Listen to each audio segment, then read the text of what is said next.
Welcome to the GSD with Jeni podcast, where we talk about how to overcome all the stuff that gets in the way of getting shit done. Imposter syndrome, fear, money, relationships, networking, building businesses. We're going to talk to experts, or as I say, mavens, that provide practical and tactical advice on how to GSD. I'm your host, Jeni Buchholz, founder and CEO of Haven Creative. Now, I started my business with $300 in a laptop and grew it to a team of Haven mavens serving clients around the world and generating over 7 figures in revenue. We were named one of the fastest growing companies in Charlotte and 2024 Crowns of Enterprise Woman-Owned Business of the Year, and I'm incredibly proud of the success we've had and to be among the 1% of woman-owned advertising agencies in the country. But I still need help too. So I started this podcast with the intent to dive deeper into the things that hold us back from achieving our goals. So thank you for joining me on this journey to GSD. Let's get started. Redman is the founder and CEO of Backroom, a brand strategy and activation agency. Over the last 15 years, Kara has helped founders and marketing professionals launch startups, raise up to $10 million in funding, build brand equity, merge, acquire, go public, and exit. In 2014, she founded Backroom to build and activate brands of all sizes with people tired of the status quo. She's worked on everything from scrappy startups to household names like Hellmann's, StubHub, Pepsi, and the U.S. Department of State. Flexibility, process, and collaboration are all at the heart of her work and are infused into Backroom's culture, which includes bold decisions like a 4-day work week and don't work with assholes. Today, we'll talk to Kara about how she started her business, how she leads with empathy, and how she keeps her team on track to GSD, all while challenging the status quo and how the industry defines marketing and success. Please welcome Kara. Kara, thank you so much for being here today. Hi, thanks for having me. Well, I'm looking forward to our conversation on branding and marketing because I feel like our philosophies align on people first. But before we jump into that, I want to hear what gave you the courage to start Backroom? Tell me your story. Courage is not the word I would use. It was more fed up with where I was and working for other people, building their own things. You and I, for your listeners who don't know, we have known each other for a long time in terms of our age. So I think middle school is where we met. And I think we were both maybe a little mouthy back then. Oh, yeah. Always talk too much. That's my favorite. I talk too much. Now I own a creative agency. That's communication. Exactly. And I'm like, take that, Mr. Randolph. So that mouthiness, I think, just kind of, I would say it's like an anti-authoritative mentality, but I can do things better mentality in a lot of ways. You and I talked offline about like people first mentality. And I just had this idea in my head that we could still really care about and impact bottom line in a way that treated people with respect and kindness. And I think there's just like old mentality that like it's you should feel lucky to work where you work and like we're giving you a paycheck and you're so blessed to be here, when in fact it's such a mutually beneficial decision. I would say even leaning in the other direction where like I feel very fortunate that people want to help me build something, right? And that they believe in my vision. So I started 11 years ago after working for a few big agencies where I just found that mentality was sort of rinse, repeat. And clients were not really important. The employees were not really important. It was just about how much we could squeeze. So I've been doing it, like I said, 11 years and still figuring it out. Humbled in a lot of ways from where I started, but still here.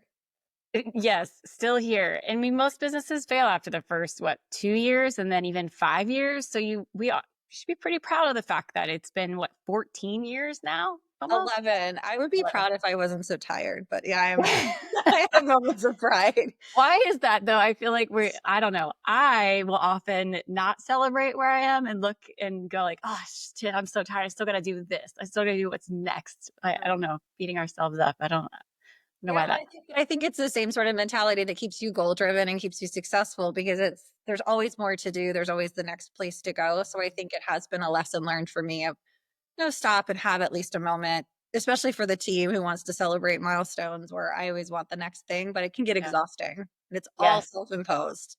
It is, but that's the kind of crazy we signed up for, right? So Talk to me about lessons learned. I mean, as an entrepreneur, many times I've been kicked in the gut. Maybe you can share an experience with me about how you got through one of the toughest times. Support system is number one. I mean, people first means yourself too. So I've been very lucky and also intentional about putting really wonderful people around me, both personally and professionally. So I am a master delegator, and that comes to the hard times too. When I get into a situation where I feel like I'm in over my head or had a gut punch, like you said, or just a wrench was thrown in things that I wasn't expecting, I know who to call for that. I'm like, okay, I'm assembling my little team of people who are helping me through this crisis. And I think that that mentality has given me strength and some courage because you don't feel like you're doing anything alone. So like, I'm going to go try this thing. I'm going to take this risk. And if X happens, then Y. I have people who are literal experts in this, right? Like, I have friends who are attorneys. I have friends who are in finance. Like, I have a really good network of people to bring around and problem solve. And I think it's the skill set helps. But when you have people around you who care about your success, they remove the emotion from the situation and they can help objectively find a path forward for you. Yes, that's fair. On my moments of crying and panicking, someone saying it's going to be okay is very helpful. It's gonna be okay, and also I'm gonna help you make it okay, right? So it's like, Yes. because of course, like, we could yeah, it's gonna be okay because 'cause I'm gonna figure it out, right? But when you Right, right. And I think that's that grit and determination. I don't know if it's because of where we grew up. Probably not. I think we're just similar in our personality styles. Mhm. Something Um, Something like that. So you have a principle about not working with assholes, which I also align well with. Sometimes early in my career in entrepreneurship, I was hungry to take on work because I felt like I needed the revenue. And somewhere along the line, we created core values. And I was like, wait a second, I'm going to hold my clients to these same core values. And with us, we don't take on clients that don't value our work and we don't have that trust and respect. Tell me a little bit about what your feelings are around don't work with assholes. it sounds like an abstract vibe type of thing, but it's in our contracts, right? So Really? people don't typically in professional worlds and in dating, people don't reveal themselves until later. Yeah. So sometimes, and especially when a project is kicking off, everyone's excited. We're going to do all this cool stuff together. And then sometimes things happen, right? Or too many feelings get brought into the work situation. So even in our contracts, we give ourselves outs. So, I don't like the sensation of feeling trapped, like for revenue, like you said, like when you're younger in your business, you're taking projects because you have a mortgage, like you're trying to grow and scale.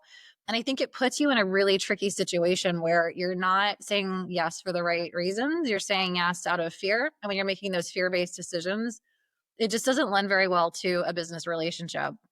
And I think, like, it's an oversimplification to say don't work with assholes. Like, people are people and we just have different viewpoints. And sometimes I might not agree with yours and you're doubling down. Like, that doesn't really make you a dick. It just means that we're not agreeing on this thing. And so I like for people to have outs if that comes up in ways that don't really hurt either party. So in the core value sense, I think that because so much of our work has been led through my personal brand and the inbound content that we have, we tend to attract right fit clients at this stage in our business because they come through from something they've seen that I've written, or they've seen me on something, and they want that kind of experience, right? They like the vibe. So I think it can be a tricky thing because it's like, when are they an asshole and when is it just a dissenting opinion that comes with maturity and experience? But Yeah. I always like let people, like, if I had to tell myself 10 years ago, or people who are just starting, like, give yourself an out because there's always the next thing. My mentor said this to me and reminds me there's more money out there than there is talent. And that is a promise. And so there's always something else if you let go of the one client that's just bringing your whole team down. Oh, I'm sure you had experience. I'm sure you have like three in oh my mind. God, 100 times. Like, yeah, we had a 6-figure revenue client that I was terrified to what I say, like, let go of the vine. And I felt beholden to them. They were bought by private equity. So we're dealing with people that really didn't give a shit about the people. They wanted just to see that return. And it was very transactional. And I just was nervous about letting go of that. But to your point, there was always other opportunity. And as soon as I let go, it's when other things came. But I was terrified to do that. It's like, I would just describe it as like jumping from branch to branch in trees. you know the tree's there. Like you can see all these trees, there's branches, but you don't know which one you're gonna land on yet. You don't know anything about your velocity or like what the wind's like, and you're just kind of hanging out midair. Like, I hope one of these hits my face. Right, right. In a good way. I hope I don't fall to the Good. ground and die. Yes. I think that over the time, I don't know how this is for you, but when I first started out, I was terrified of those ups and downs, and now they seem less turbulent. I mean, I still say I'm on a roller coaster, but maybe the ups and downs aren't as turbulent. How do you feel like maybe your mentality or your leadership style has changed over the last 11 years? I say probably same as you. I'm like a little bit more chill about it. It seemed, I think the first couple years when a client paid a month late or something I really thought was going to come through didn't come through, or contractors ghost you, which is the thing, which is crazy to me. Um, it just felt like everything. And now it's expected. Cause like, oh, here we are again. Like, what did I do last time? How do I put more safeguards in so I don't have to deal with this again? Actually listening to red flags. So I think just recognizing, too, like as we get older, like more life stuff happens, like none of this really matters. I also play out worst case scenarios because I'm like, all right, if this happens, then what? Okay, I have no income and I can't pay my mortgage. Like, then what happens? And I'll go all the way down until I'm like dead. And I'm like, okay, now I feel like I have a plan for all these scenarios and I'm good now, right? Because I've thought through everything that could happen. I'm like, if I die, like it's gonna be fine. Like someone, I'll be dead. It's not a big. Okay, it's so funny that you just said that because you are probably like the fifth or sixth person I've talked to that said the same thing. We catastrophize all the way into like the worst, worst, worst to go, oh, yeah, this isn't that bad. And also like absolutely it's gonna happen. Like I'm going to die. So like I may as well just try to have fun with whatever I'm doing here. And like worst case scenario, like I'm a really good bartender. Like I can go wait tables on weekends, so you just have Yeah. lots of like your identity gets so wrapped up in your career and your work. And when you're able to separate that and go, what would I do for myself? And for my family, then it takes that layer of fear away. And then you're able to actually just focus on doing great work and like being around good people and doing things that excite you. Yep. And going back to what you said, not doing stuff out of fear, because you're right. I've gotten into some really bad contractual obligations or engagements with marketing services that we didn't really want to do because we were afraid. I was like, oh, I want to make sure I have revenue to pay payroll next month. And I've learned a lot from that too, is just say no. Like it Mhm. doesn't make sense. Going back to contractors ghosting you, what the hell is up with this? Like, you could kill it as a business if you just deliver on what you say. Like, that seems like a no brainer to me. I don't understand. I don't understand it either. And it's wild. I mean, I will say we didn't have it as much in the early stages, but we just had someone ghost us the 2 days after something was due and like no word, nothing, just, hey, I need more time on this deliverable. And we're like, no problem, just give us the link. Never heard from them again. And we had someone helping us with paid media, set up the accounts, went in, optimized everything. We're like, hey, like, can't wait to see you on reporting tomorrow. And like, never heard from them again. So it's just a very strange thing. And I get life stuff happens, but I don't know. Like, we have people like that. And then I have someone on my team who like literally took her laptop when she was in labor because she didn't want to like miss reading the Right? time. Yeah. And I wonder, I'm like, is it a generational thing? I don't want to be one of those like older people like these young kids. I don't know if that's what it is, but I do feel like there's a different work mentality that our generation has than what I'm seeing. I don't know. Am I I being find judgy? it very age agnostic. I think it's a personality type. I think I live in a type A bubble of like people that you would call for the homework. And I'm now like back in gym class with all of the people. And like, It's a so funny way to put it. You're right.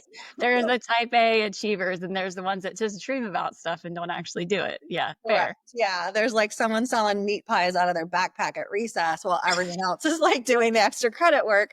And so I struggle sometimes to go, oh, right. A lot of people just don't have the ability to even like time manage, or I think Yes. there's a fear too, like to give people grace. I think I missed a deadline and now I'm scared I'm going to avoid.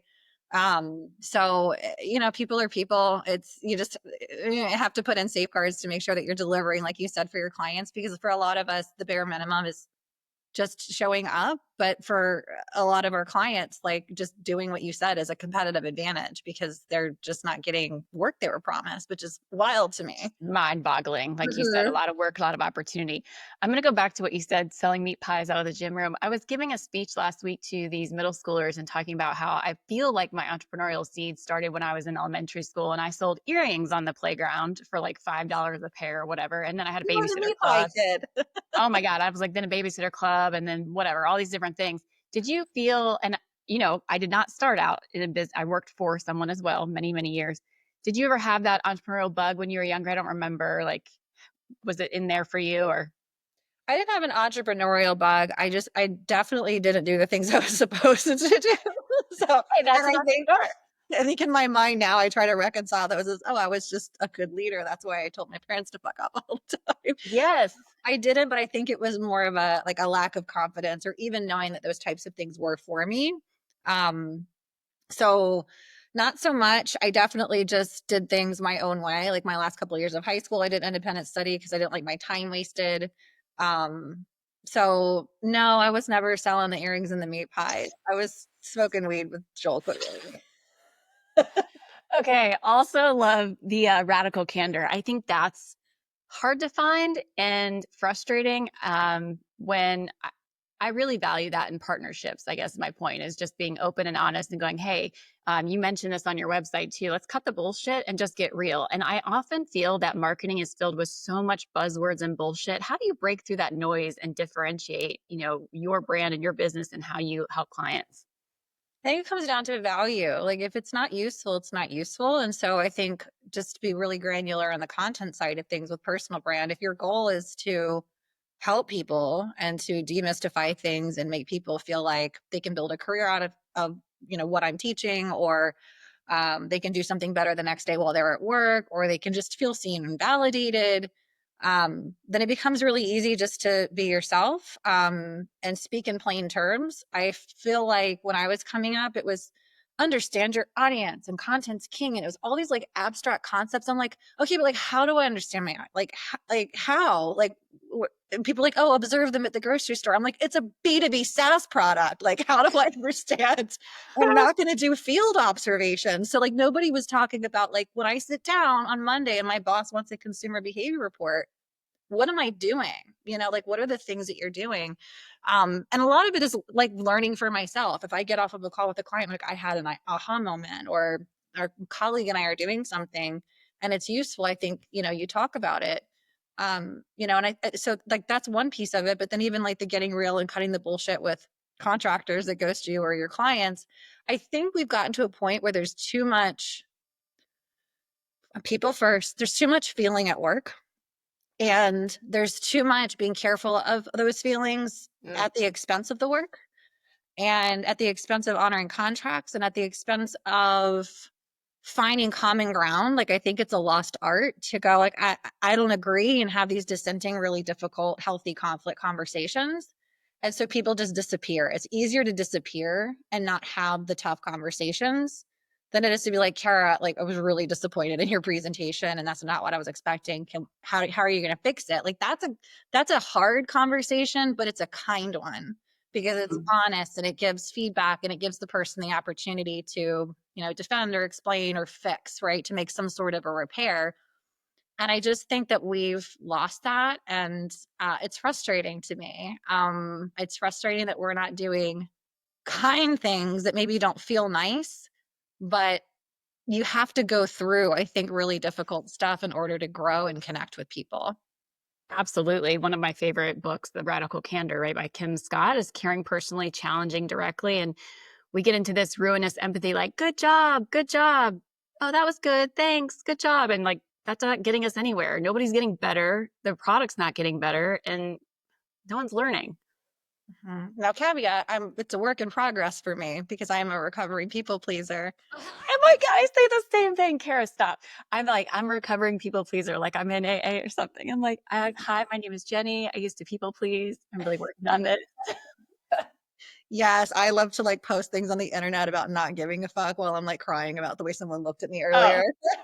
Oh, yes, this is like the fragility behind my snarky, bitchy attitude. Yes, I get it. And I do feel like people pleasers are liars because you're going into each scenario and just trying to say whatever that person, whatever they want to hear makes them feel good. And that's not, again, going back to what you just said, it's not helping anybody to do that. Well, it's not kind. Like, who am I to decide what your feelings are going to be around something? Why do I have some authority over like how Jeni is going to feel about something that I have to say? It's this idea that we're like gatekeeping and managing each other's emotions. And I don't know when it started or how it got here, but there's an entitlement, I think, to like, I don't think that she's going to be able to handle what I have to say. So I'm going to tiptoe around it. Like, fuck you. Like, like tell me the thing, and not feeling like you have to take responsibility for other people's emotional reactions to things. Yes, that and the verb should though. Like so even if so there's the flip side. Or I'm afraid to tell you, but now I'm going to tell you all the time. You should, you should, you should. And if people would just stop and it's very egotistical to assume that whatever worked for me is going to work for you and just changing the language around that I found very powerful, right? Like experience sharing and staying in I versus, when you get up and you feel exhausted, saying when I get up and I feel exhausted, I do X is a much more even way to connect with someone than the shoulds. I can't stand the shoulds. Like, stop shoulding on me.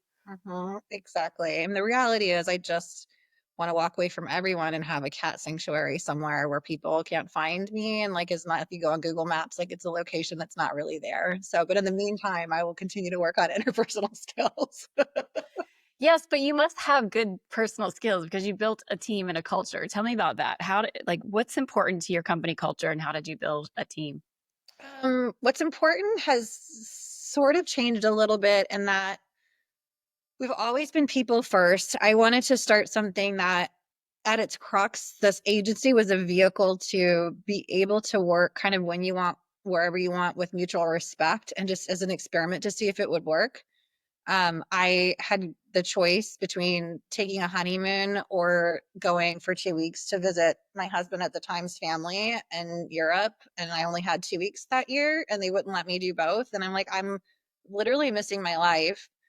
And I came to work the week that my husband was there with his family, and there was no work to do. So it was just this like double whammy of like, well, if we let you, we have to let everyone. And I'm like, yeah, like what? Why not? Yeah. Explain to me why this is problematic. Like, a lot of our engineering team has family in the Middle East. Like, why are we like, they work at midnight anyway? So I just had this thought of like, I'm giving my life for like 5 figures a year to somebody I don't respect. And I'm not even really able to deliver really good work for our clients because the projects that are sold are not set up for success. So it's just this whole, thing. So I really wanted our culture to be more understanding of like, what are you looking to get out of this experience too? And how can we accommodate that? Like, one of my employees now, like, she's a nomad, living a nomad life. I think today she's in Denver. She's in San Diego last week, and she's going to live for a month in Guatemala. And it's like, cool, cool. Like, make sure you have Wi-Fi. And to me, just like, I don't care, because she like overperforms. Um, but it was such a problem everywhere else I worked. And I'm like, why? Like, I'm a single mom and like trying to make all this stuff work. And if I'm 10 minutes late to daycare picking my kid up, I have to pay $50. Like, there were all these like constructs that to me didn't make sense. And so it's always been about, how do we make money um in a way that honors the way people work? And if I can't do that, I'll just go get a job somewhere else. Yeah, you mentioned too earlier that everything's gotten to be about feelings. And sometimes people see culture as this handholdy, all feelings based. But I believe that you can have culture and still be a high performing team. What are your thoughts on this? Like, culture is not something that either exists or doesn't, right? Culture's there, and it's whether or not you want to have a hand in it. So I think culture feels like this abstract, ethereal thing, but culture is the behaviors and the feelings and attitudes of the people doing work for your company. That already exists. Yes. It's already there. They're either shit talking and coming in hungover and crying in the bathroom, or they're excited that they're working toward a shared vision. And so, while I don't think culture starts from the top, I think visioning starts from the top. And if we're working with a leader who doesn't want to get in front of his team, her team frequently and talk about where we're going, how we are performing against that goal, and is excited and has like verve and passion for it, it's very hard to get employees excited, right? Like if we're not all rowing in some really cool direction together that's led by a competent person that cares about our collective success, you're going to get the performance from your employees that you're setting. Like that's the bar that you're setting. If I'm excited about where we're going and I see the personal benefit in that and I feel valued seeing her, people are like, yeah, Carrie, your work's great. I'm going to do more for it because that feels good. And it's not just a over therapized thing. It's like our lizard brain. We want dopamine. We want validation. We want community and connection. And if we're not getting that, I'm going to hide, and it's not because I'm a bad person or I'm trying to cheat anyone. It's like you start to get in that burnout mode. And I think, it's attitudes and the way we treat people, but it's also the actual work. And I think we don't talk about this enough because, and this happens, of course, too now with clients from time to time, if they're not right fit. When you're going to do your work and you're really putting your heart into it, you're 80, 90, 100%, you're excited about the deliverable and it never sees the light of day. You can do that maybe 3 times. And then like, if you keep doing it, you're like, I'm showing up and I'm pushing buttons all day and I'm tapping things. And for what? Where is it going? Where does all the button tapping go? And you never see it. It's so frustrating. I just talked to our copywriter yesterday. He was like, I am so excited. I went on the client's website and I saw all the stuff. Like I saw all the content and it felt so good. It wasn't like, I really love my rate that I got paid for that. It was like, look what I made. And if we don't get the opportunity to do that and collectively celebrate that success, it's really hard to get excited to get up and put pants on and like pack your little lunch, Absolutely. I know I often joke because we do branding often for towns and counties, and it's like the best when your mom put your artwork on the fridge as a kid, and now we can see it on a billboard or a building. I'm like, that's the best feeling of like that little kid moment of my mom put my art on the fridge. Yes. Because it's yeah. the work and the effort and the shit that I didn't want to deal with and the traffic and whatever, that it meant something. Even if it's just for the runtime of a billboard. Like it meant something and it mattered to someone that I put that effort in. And I know there's like studies on this, right? Like it just goes back to our identity and like our mortality. It's like, it starts to feel really dystopian. You start to feel like you're in Severance of like, I'm showing up and I'm clickety clacking all day. And like, I don't know why. Like they just told me to push buttons. I'm pushing buttons, It's like, what is it all for? Yeah, that goes back to purpose, right? I often say that, if you can find mutual purpose in the people in the company, but there are a lot of brands out there, I'm sure you've worked with them. They're like, purpose, that doesn't matter. We're here to hire people and it's our bottom line and blah, blah, blah. You're just a cog. And I really hope that's not where we're all going, but that's cool. That's when you're like, I'm giving you my 30% and I leave at 5. Right. I'm giving you just a little of my give a fucks.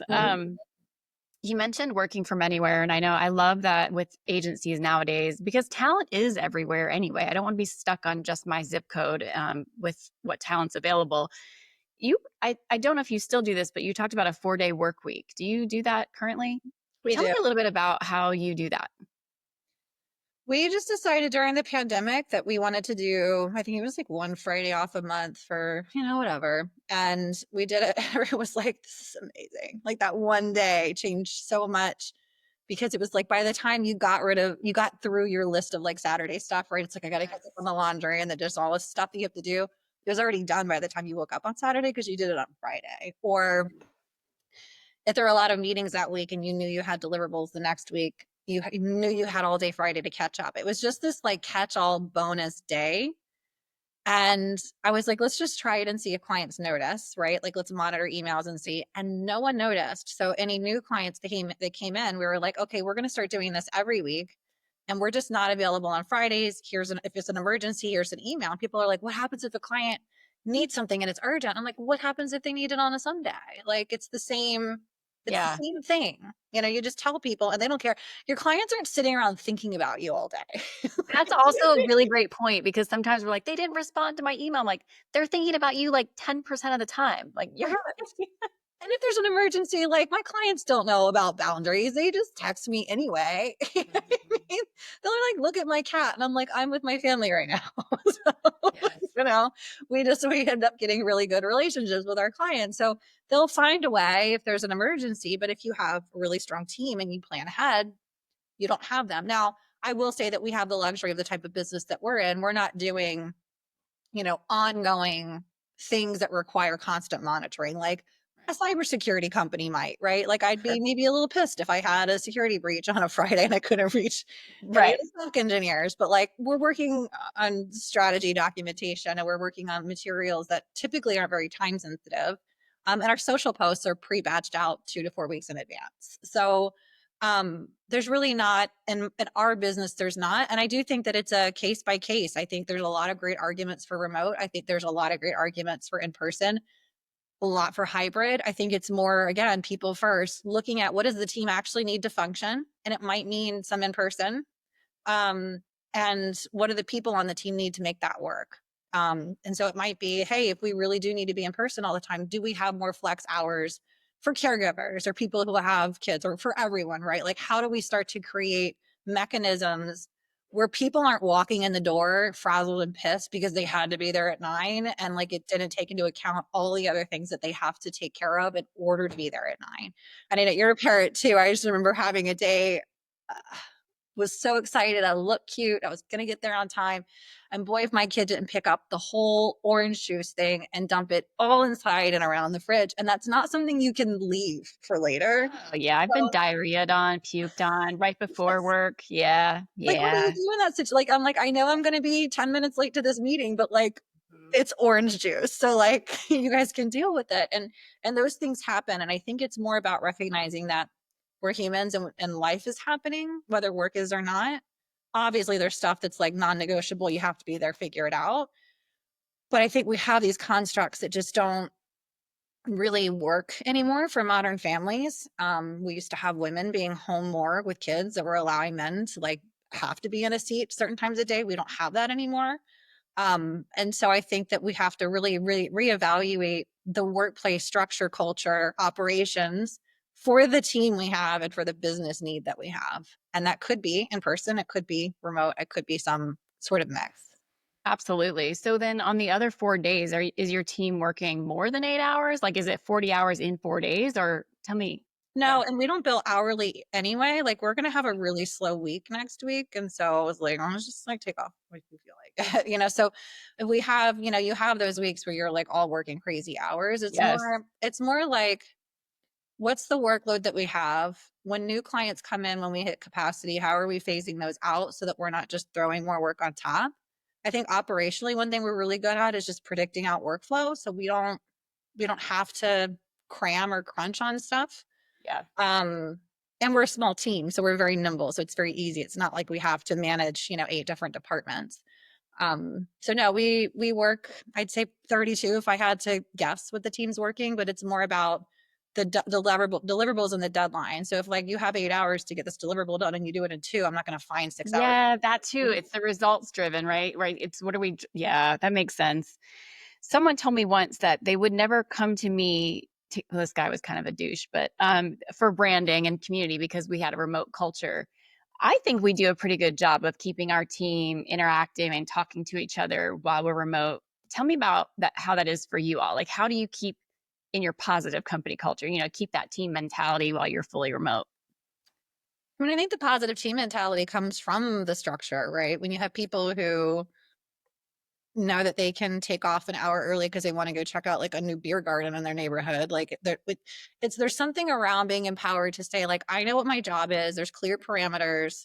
My boss isn't just going to throw surprises on me all day because they're disorganized. That you can kind of craft your life where work is a part of it. And when people have that type of a life, I don't believe in work-life balance. I feel like we have a lot of things Just we ask you do. that. The balance is bullshit. So yeah, It's bullshit, but yeah. you can find ways to like the idea that like from this time block you are not a real person, you are a worker, and then like figure it out in the other hours. Like if you don't have to do that, you can be really strategic about designing your life and what it looks like every day. Um, versus, oh my God, the only time I have during the day to go to the gym is 7 a.m. Like, what if it's 11? What if you get up and do work earlier and go at 11 if that suits you better? I just think that when you're able to have the autonomy to actually live your own life and not have an employer tell you how to, then I think you're just more inherently happy and you're not as burned out. We do meet up sometimes. Like my team was here in March for 3 days to hang out like early in the month. We'll try to do things moving forward more quarterly. We haven't done a great job in the past because we're just go, go, go. But we like to do things in person. We just don't as often as I think everybody would like. It is hard. I mean, schedules to line them up. So we do the same. Like we meet up quarterly, set rocks, set goals for the year. That's kind of how we drive, the business forward. But if we didn't create that rhythm, it wouldn't be there. It was just the whole year would just go by. Uh-huh. Yeah, and it's very easy to fall into that trap too of like, we're okay now and just wanting to take a break in between things, but we're like, oh right, it's a business, we have to run it. And Yeah. I think a lot of the bigger, like more strategic, creative projects are easier to do in a shared space. So you talk a lot about, again, the people first marketing and I think about humanizing brands, but now with AI and bots and bullshit responding to posts it's very much, not a real human. Tell me what you think about what the future of branding and marketing looks like from your lens.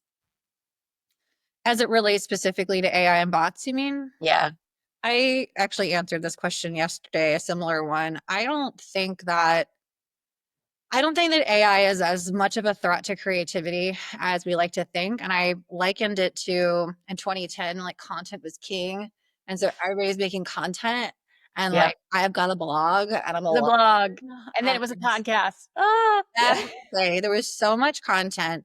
So everyone was asking, like, oh my gosh, like, how are we going to compete? And like, cut through the noise was like a big, buzz term at the time. Like, all these highly regulated organizations like had such lengthy legal processes that they were all hiring the same like pre-approved outsourced like law firms, CPA, blog writers, and it was just absolute shit. There's always going to be a space for shit. Like go drive down any east to west going highway in America. Like the grout of how we live, I think is mediocre. It's slapped together food that's like over processed. It's content that's like half thought out and has some keywords sprinkled into it. And I think AI is gonna just like take away some of the work from people who already write shitty content. And I think There. It's a tool. like it's good or it's not. And a lot of people, our team, I think included, are using AI as a tool to speed up the process of delivering good work, to create frameworks for things, to validate stuff. Uh, Spitting something out from AI, people just know what's good and what's not on a human resonant level. And I think because we're in the business of human connection, because we are in the branding world, and that's just inherently human, it's going to be really difficult to use tools that are not human and don't really get that undertone and the nuance of what we're trying to build. I think we're going to see a lot of it. I think it's I guess I would ask you to thinking about brands that what percentage of them do you think are actually good and resonant and connecting with people? Well, yeah, that's why they need us, right? Sure. Like AI is not going to make them better or worse. No, and I think so my positioning on AI is that it's just another tool. Like I'm like, we don't still count beans using, and or using an abacus to figure out math. We did calculators, then we had the internet. I mean, in our generation, we saw the internet start. So for me, it's just another tool for efficiency. And I think you still have to have the understanding, the strategic insight on the right prompts. And like you said, to do the deep work and thinking to really understand what output you're looking for and then craft it and mold it to what you need. All that aside, I do think that people are looking for a human connection with brands. And I think that's why the work that we do, you and I and our teams, is so important, because otherwise it does get lost. People don't want to connect with a cold corporate entity. They want to connect with people. Yeah, and the clients, the brands that want to work with firms like ours are the ones that want to stand out, that have meaning, that don't want to sound like everyone else, that have something in their soul and their gut and their vision statement. They're like, I need to communicate this and it's important and I know people want it and I need to do it in the right way. if you don't have that to begin with, then you don't have a whole lot to talk about anyway. So like, yeah, just go plug some stuff on the AI. It's going to be great. Right. Just pump out some stuff on AI for your SEO, which Correct. it probably sucks. I'm sure you see this too. Like I see stuff in my feed all the time where I'm like, oh my God, like there's a lot of comments like that worked. Like people will resonate with some It really is great. also, yes, bizarre, like what hits and what doesn't. And I don't know. And yeah, in the B2B space too for marketing, and people think it's going to be transactional. It's not. It's still relationships. Like get out of your office, go have a coffee with someone, have lunch. Like that's true lead gen connections and sales prospecting. It's not going to happen from a Google ad or some download on LinkedIn, I think. I would agree. So last piece of advice for entrepreneurs. Aside from, I don't know, I guess hanging in there, right? What would be one piece of advice you would give an aspiring entrepreneur?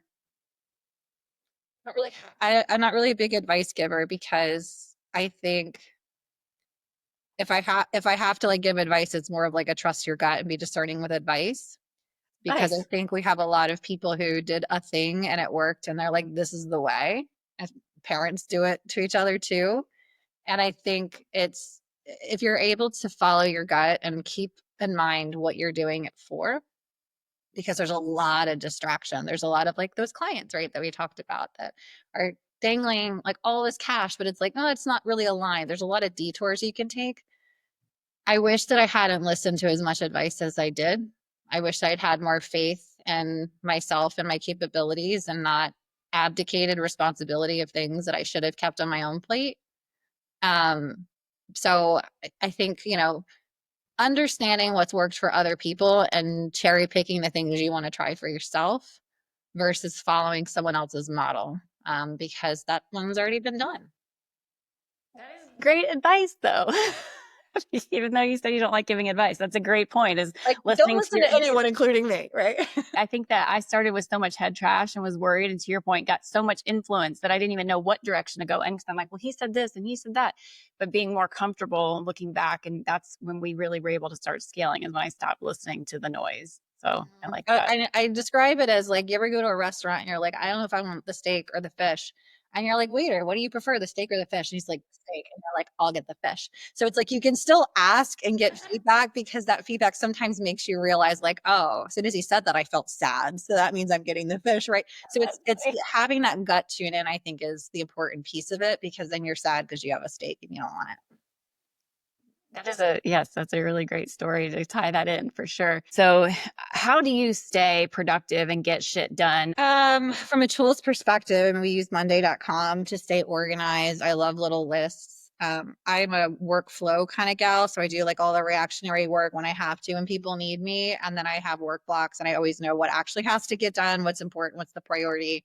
And I try to do them in order. So you'll catch me a lot on our no work Fridays, like having big work blocks to actually do production work or review things, like the deep thought work that I think is hard to get into if you know you have a meeting in 30 minutes. Yeah. So allowing myself the space and time, which means, of course, not people pleasing and saying no to others, but I need this time to actually create thoughtful work and learn and read and create, has been really important to me, to not just like fill every single time with meetings and sales calls. Yes, time blocks, deep work is a game changer for sure. Well, I appreciate the time, and I think we could have a whole nother conversation around a lot of this, because it seems like we align on a lot more than I even thought. Thank you so much for joining us today. Yeah, thanks for having me. It was so good to see you. How can people find you? KaraRedman.com is easy. And also my LinkedIn, my handle is just @KaraRedman. Thank you so much. Thanks for listening to GSD with Jeni. If you found this episode helpful, share it with a friend. For more ways to GSD, you can also find me on LinkedIn @Jeni Buchholz, where you can sign up for my Maven Mindset newsletter, or follow me on Instagram @MavenJenny.